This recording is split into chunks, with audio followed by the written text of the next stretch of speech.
covering news that matters. Fox 23 News at 5 starts right now.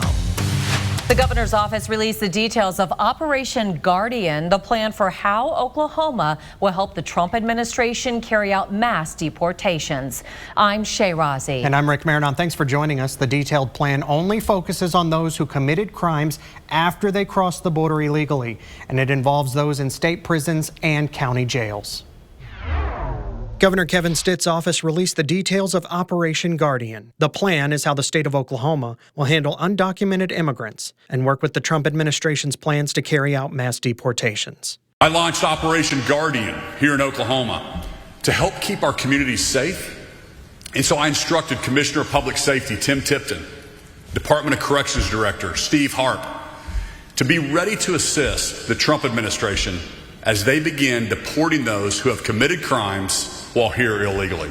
Just as Public Safety Commissioner Tim Tipton told me, the plan is based only on those who crossed the border illegally and then committed additional crimes. So I look at it solely from a public safety and national security standpoint, and that is my focus on what we need to do to make a safer nation and a safer state of Oklahoma. The bulk of the plan, as Fox 23 has reported, involves removing undocumented immigrants in state prisons who are already slated for deportation as part of their sentence, even if that means they don't serve their full sentence.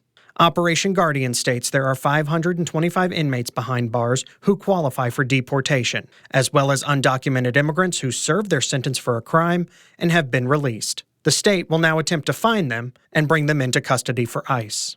As Stitt said last week, he will not release anyone who committed a violent crime if the victim's family believes they'll have peace and justice with that person remaining behind bars. Operation Guardian lays out a plan to take into account victims' feelings about the release. We're not going to let bad people out just to make a political statement. County jails where an undocumented immigrant is arrested but not yet convicted of a crime will also come into play more. All county jails and sheriffs, regardless of if they have an agreement in place with ICE, will be required to hold the undocumented immigrant for ICE. It will be up to the local district attorney to decide if the undocumented immigrant will be prosecuted for the crime they were just arrested for, or if they should skip a possible trial and just have them deported solely for crossing the border illegally. There are no plans within Operation Guardian for state resources to be used for ICE raids or roundups, and there is no mention of what will happen to people who have illegally crossed the border but have not committed any other crimes. And Rick, a lot of people are concerned about children getting caught up in illegal immigration policies. And the only mention of children in Operation Guardian is to find children separated from their parents who were brought into the U.S. as either drug mules or to be trafficked and sold for sex here and get them to safety.